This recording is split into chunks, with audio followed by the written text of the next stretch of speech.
আসসালামু আলাইকুম। আপনারা দেখতে পাচ্ছেন আজকে আমার গরুর খাবার কিছু বিক্রি করে দিচ্ছি। মূলত বর্তমানে গরুর খাবারের দাম অনেক বেশি, আর আমাদের গরু অনেক কম আছে, সেই কারণে আমি অল্প কিছু বিচালিয়ে বিক্রি করে দিচ্ছি, যাতে করে ওই টাকা দিয়ে আমি গরুর অন্য খাবার কিনতে পারি। মূলত আমার এক বড় ভাই আসছিল বিচুলি নেওয়ার জন্য। তা আমি বললাম আমি অল্প কিছু বিক্রি করব। তা আমি বিক্রি করে দিলাম। বর্তমানে অনেক দাম।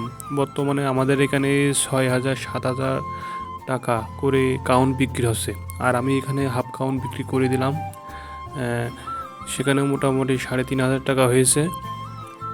আর এগুলো বিক্রি করে আমি গরুর জন্য অন্য খাবার কিনতে পারবো, সেগুলো বিক্রি করে দিলাম। আর কিছুদিন পরে আমাদের নতুন বিচালি চলে আসবে, সে কারণে আমি দেখলাম কিছু বিক্রি করে দিলে আমার যাতে ভালো হয়, সেটাই করলাম। আর বর্তমানে এত বেশি গরুর খাবারের দাম, গরু পালন করতে গেলে অনেক কষ্ট হয়ে যাচ্ছে। আর এত দামি খাবার খাওয়ায় গরুতে বেশি লাভ করা যাচ্ছে না মূলত। আর তারপরেও বিক্রি করে দিচ্ছি। আর মূলত আমি গরু সামনের বছর আরও বেশি পোষার পরিকল্পনা নিচ্ছি।